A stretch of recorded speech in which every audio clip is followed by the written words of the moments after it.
Hello my dear students, welcome to Aegon Learning. ഞാൻ ഫിസിക്സിൽ നിന്നും SL ആണ്. അടുത്ത ഫിസിക്സ് എക്സാമിന് വേണ്ടി നിങ്ങൾ എല്ലാവരും ഇനി കട്ടക്കുള്ള പ്രിപ്പറേഷനിലായിരിക്കും. കഴിഞ്ഞ എക്സാമുകളൊക്കെ ഈസി ആയിരുന്നു മക്കളെ. ലാസ്റ്റ് എക്സാം ഇപ്പോൾ കഴിഞ്ഞത് മാത്സ് ആണ്. എല്ലാവരും സൂപ്പറായിട്ട് എഴുതിയിട്ടുണ്ടെന്ന് വിചാരിക്കുന്നു.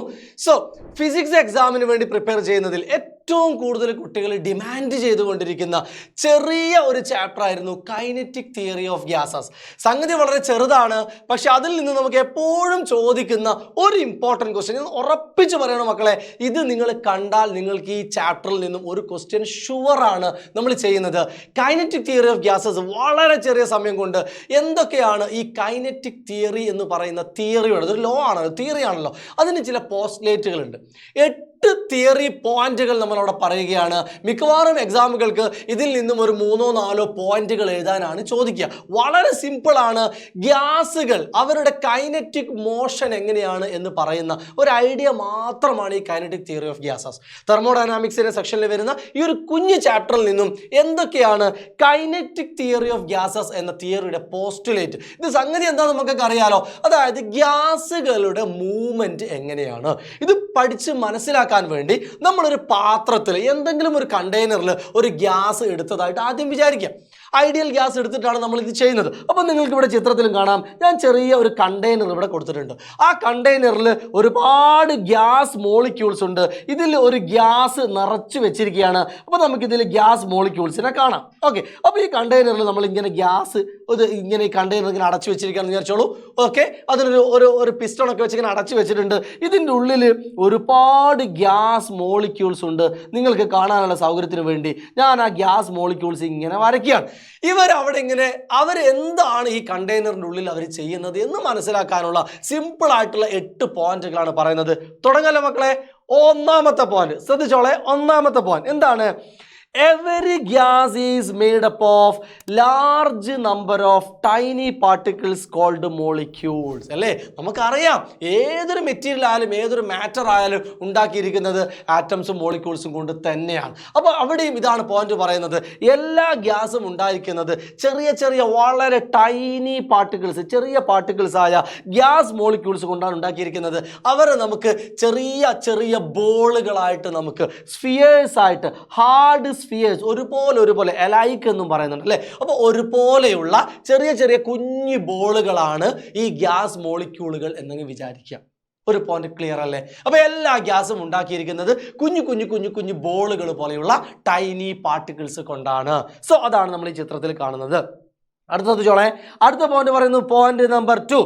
The molecules are in endless random motion. എന്താ എൻഡ്ലെസ് എന്ന് വെച്ചാൽ അറ്റമില്ലാത്ത, അവരിങ്ങനെ കണ്ടിന്യൂസ് ആയിട്ടും റാൻഡം ആയിട്ടും മൂവ് ചെയ്തുകൊണ്ടിരിക്കുകയാണ്. അപ്പോൾ നമ്മൾ ഇങ്ങനെയുള്ള ഒരു പാത്രത്തിൻ്റെ അകത്ത് നമ്മൾ മോളിക്യൂൾസിനെ ഒന്ന് ചെക്ക് ചെയ്താൽ നമുക്ക് മനസ്സിലാവുക. ഇപ്പം ഇങ്ങനെ ഇരുന്നൊരു പാത്രം എന്ന് വിചാരിച്ചോളൂ മക്കളെ. ഇതാ ഇങ്ങനെ പാത്രം ഞാൻ വരയ്ക്കുകയാണ്. ഓക്കെ, അതിൻ്റെ ഉള്ളിലുള്ള മോളിക്യൂൾസ്, ഇവിടെയുള്ള ഒരു മോളിക്യൂൾ ഇങ്ങോട്ടേക്ക് ഇങ്ങനെ പോകും, പിന്നെ ഒരു മോളിക്യൂൾ ഇങ്ങോട്ടേക്ക് പോകും, ഒരു മോളിക്യൂൾ ഇങ്ങോട്ടേക്ക് പോകും, ഒരു മോളിക്യൂൾ ഇങ്ങോട്ട്, അങ്ങനെ റാൻഡമായിട്ട്. അവർക്ക് പ്രത്യേകിച്ച് ഒരു ഓർഡർ ഒന്നുമില്ല എന്ന് വെച്ചാൽ അവരുടെ മോഷൻ അവസാനിക്കുന്നുമില്ല. അവരങ്ങനെ കണ്ടിന്യൂസ് ആയിട്ട്. നോക്കാം, വൈൽ ഇൻ മോഷൻ എന്താണ് മോഷൻ സംഭവിക്കുന്നത്? They collide with each other. ഒരു മോളിക്യൂൾ മറ്റൊരു മോളിക്യൂളുമായിട്ട് കൂട്ടിയിടിക്കാം. And also make a collision with the walls of the container. നമ്മുടെ കണ്ടെയ്നറിൻ്റെ വാളുമായിട്ടും അവർ കൂട്ടിയിടിക്കാം. അപ്പോൾ രണ്ടാമത്തെ പോയിന്റ് ക്ലിയർ അല്ലേ? ചെറിയ ചെറിയ കുഞ്ഞു ബോളുകൾ എൻഡ്ലെസ് റാൻഡം മോഷനിലാണ്. അങ്ങനെ മൂവ് ചെയ്യുമ്പോൾ ഉറപ്പായിട്ടും അങ്ങനെയുള്ള ഒരാൾ മറ്റൊരു മോളിക്യൂളുമായിട്ട് കൂട്ടിയിടിക്കാം, അല്ലെങ്കിൽ ഒരാൾ പോയിട്ട് ഈ കണ്ടെയ്നറിൻ്റെ വാളുമായിട്ടും കൂട്ടിയിടിക്കാം. അങ്ങനെ റാൻഡമായിട്ട് അവർ മൂവ് ചെയ്തുകൊണ്ടിരിക്കുകയാണ്. 2 പോയിന്റ് ക്ലിയർ ആയേ. മൂന്നാമത്തെ point, the size of the molecule is negligibly small compared with the distance between them. ഞാനിപ്പോൾ ഇവിടെ ഒരു മോളിക്യൂളിനെ കണ്ടാൽ, ഇവിടെ ഒരു മോളിക്യൂളിനെ കണ്ടാൽ, ആ മോളിക്യൂളുകൾക്കിടയിലുള്ള ദൂരവുമായിട്ട് കമ്പയർ ചെയ്യുമ്പോൾ അതിൻ്റെ സൈസ് വളരെ വളരെ വളരെ കുഞ്ഞാണ്. സോ വെരി സിമ്പിൾ ആയിട്ടുള്ള മൂന്നാമത്തെ പോയിന്റ്, ഈ മോളിക്യൂൾസിൻ്റെ സൈസ് അവർക്കിടയിലുള്ള ദൂരവുമായിട്ട് കമ്പയർ ചെയ്യുമ്പോൾ വളരെ ചെറുതാണ്. നാലാമത്തെ പോയിന്റ് പറയാണ് മക്കളെ. നാലാമത്തെ point, there is no intermolecular force of attraction or repulsion between dum.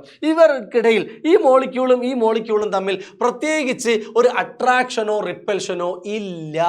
Intermolecular എന്ന് വെച്ചാൽ മോളിക്യൂളുകൾക്കിടയിൽ അട്രാക്ഷൻ റിപ്പൽഷൻ ഫോഴ്സുകൾ, നമ്മൾ ചാർജുകളൊക്കെ ഉണ്ടാകുമ്പോൾ പലപ്പോഴും ചാർജുകൾ തമ്മിൽ അട്രാക്ട് ചെയ്യും റിപ്പൽ ചെയ്യുന്നൊക്കെ പഠിച്ചിട്ടുണ്ട് അല്ലേ.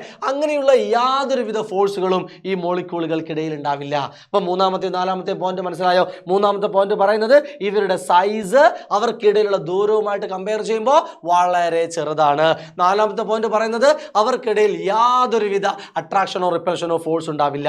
അഞ്ചാമത്തെ point, between the collisions molecule move along straight line path. Okay, അപ്പൊ നമുക്ക് ഇവിടെ ഒരു മോളിക്യൂളിനെ കാണാം, ഇവിടെ ഒരു മോളിക്യൂൾ ഉണ്ട്, ഇവിടെ ഒരു മോളിക്യൂൾ ഉണ്ട്, ഇവിടെ ഒരു മോളിക്യൂൾ ഉണ്ട്. ഈ മോളിക്യൂൾ ഇങ്ങനെ പോയിട്ട് ഈ വാളിനെ ഇടിക്കാം, ഈ മോളിക്യൂൾ ഇങ്ങനെ പോയിട്ട് മറ്റേ മോളിക്യൂളിന് ഇടിക്കാം. അങ്ങനെ പലതരം കൊളിഷൻസ് നടക്കുമ്പോൾ ആ കൊളിഷനിടയിൽ അവർ സ്ട്രെയിറ്റ് ലൈൻ പാത്തിലാണ് സഞ്ചരിക്കുക. അവരിങ്ങനെ വളഞ്ഞു പോവില്ല. കണ്ടോ, ഈ മോളിക്യൂൾ പോയത് കണ്ടില്ലേ? ഈ മോളിക്യൂൾ നേരാണ്ടോ സ്ട്രെയിറ്റ് ആയിട്ട് പോയിട്ട് ആ വാളിൽ ഇടിച്ചു കഴിഞ്ഞാൽ ചിലപ്പോൾ ആൾ ഇങ്ങോട്ട് തിരിച്ചു വരും, അല്ലെങ്കിൽ അത് പോയിട്ട് വേറൊരു മോളിക്യൂളിനെ പോയി ഇടിക്കും. ആ മോളിക്യൂൾസിന്റെ ഇടയിലുള്ള കൊളിഷന്റെ ഇടയിലുള്ള മോഷൻ ഉണ്ടല്ലോ, അത് സ്ട്രെയിറ്റ് ലൈൻ പാത്തായിരിക്കും. The average distance travelled by the molecule between successive collision is called mean free path. ഇതൊരു ഇമ്പോർട്ടൻ്റ് ആയിട്ടുള്ളൊരു വേർഡാണ്. ഇത് അങ്ങനെ തന്നെ എക്സാമിന് ചോദിച്ചിട്ടുണ്ട്. അതായത് ഈ മോളിക്യൂൾസ് ഇങ്ങനെ കൊളൈഡ് ചെയ്യല്ലേ, ഇവർ ഒന്നിൽ നിന്ന് മറ്റൊന്നിലേക്ക് സഞ്ചരിച്ച് ഇത് ഇവിടെ പോയി കൊളൈഡ് ചെയ്യുന്നു, ഇവിടെ പോയി കൊളൈഡ് ചെയ്യുന്നു, ഇങ്ങോട്ട് പോയി കൊളൈഡ് ചെയ്യുന്നു. അങ്ങനെ മോളിക്യൂൾസ് ഇങ്ങനെ സ്ട്രൈറ്റ് ആയിട്ട് പോയി കൊളൈഡ് ചെയ്തുകൊണ്ടിരിക്കുകയാണ്. ആ കൊളിഷനുകൾക്കിടയിൽ അവർ ആവറേജ് എത്ര ദൂരം സഞ്ചരിക്കുന്നുണ്ട്? കൊളിഷൻസിനിടയിൽ ഒന്നുമില്ല. കൊളിഷൻസിനിടയിൽ ഒരു മോളിക്യൂൾ മറ്റൊരു മോളിക്യൂൾ ഇങ്ങനെ സഞ്ചരിക്കുന്നുണ്ട്, ഒരുപാട് കൊളിഷൻസ് നടക്കുന്നുണ്ട്. അപ്പോൾ അവർക്കിടയിൽ നടന്ന ഒരു ആവറേജ് ദൂരം എത്രയായിരിക്കും? അതിനെയാണ് നമ്മൾ ഈ പാത്ത്, ദൂരം, എന്താണ് മീൻ ഫ്രീ പാത്ത് എന്ന് പറയും. ഓക്കെ, അപ്പോൾ കൊളിഷൻസ് നടക്കുമ്പോൾ അവർ സഞ്ചരിക്കുന്നത് സ്ട്രെയിറ്റ് പാത്തിലാണ്. ആ സ്ട്രെയിറ്റ് പാത്തിൻ്റെ ഒരു ആവറേജ് ദൂരത്തെ വിളിക്കുന്ന പേരാണ് മീൻ ഫ്രീ പാത്ത്. ആറാമത്തെ പോയിന്റ് ആണ്, the time of collision is negligibly small compared with the time of mean free path journey. അതായത് ഇവിടുന്ന് ഇവിടത്തേക്ക് എത്താനുള്ള ഒരു ജേർണി ടൈം ഉണ്ടല്ലോ, ആ ടൈം ഓഫ് ജേർണിയും ടൈം ഓഫ് കൊളിഷനും നമ്മൾ നോക്കുമ്പോൾ ആ കൊളിഷന് വേണ്ടി എടുക്കുന്ന ഒരു സമയം ഉണ്ടാവുമല്ലോ, രണ്ടുപേരിങ്ങനെ വന്ന് കൂട്ടിയിടിക്കുന്നത്, അത് പെട്ടെന്ന് കഴിയും. എന്നാൽ അവർ കൊളിഷന് വേണ്ടി ഒരു മോളിക്യൂൾ മറ്റൊരു മോളിക്യൂൾ വരെ സഞ്ചരിക്കുന്ന സമയം അത്യാവശ്യം വലിയ സമയമായിരിക്കും. കൊളിഷൻ നടക്കുന്നതോ ടപ്പേന്ന് പറഞ്ഞ് കൊളിഷൻ നടക്കും വേഗം. കൊളിഷൻ ഇങ്ങനെ നടന്ന് ഒട്ടിപ്പിടിച്ച് അവർക്ക് നിൽക്കുകയൊന്നുമില്ല.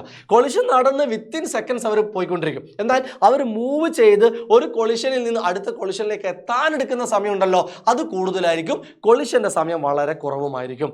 ഏഴാമത്തെ പോയിന്റിലേക്ക് പോകുന്നു, during collision with the wall. അങ്ങനെ ഒരു മോളിക്യൂൾ പോയിട്ട് ഒരു വാളുമായിട്ട് കൊളൈഡ് ചെയ്യുമ്പോൾ momentum is imparted to it. Okay, momentum എന്നുള്ള കൺസെപ്റ്റ് ഒക്കെ നമ്മൾ മെക്കാനിക്കൽ ബോഡികൾക്ക് പറഞ്ഞതാണ്. മാസ് ഇൻറ്റു വെലോസിറ്റി എന്ന് പറയുന്ന ഒരു കോൺസെപ്റ്റ് ആണത്. മൊമെന്റം കൊണ്ടൊരു ഫോഴ്സ് എക്സേർഷൻ ഉണ്ടാവും നമുക്കറിയാം. കാരണം റേറ്റ് ഓഫ് ചേഞ്ച് ഓഫ് മൊമെന്റത്തെയാണ് നമ്മൾ ഫോഴ്സ് എന്ന് പറയുന്നത് തന്നെ. അങ്ങനെ ഈ ഒരു പാർട്ടിക്കിൾ വാളിന് പോയി ഇടിക്കുന്നത് കൊണ്ട് മാസ് ഇൻറ്റു വെലോസിറ്റി എന്ന് പറയുന്നത് പോലെയുള്ള ഒരു മൊമെന്റത്തിൻ്റെ ഒരു എഫക്റ്റ് ആ വാളിൽ പോയിട്ട് അത് കൊടുക്കും.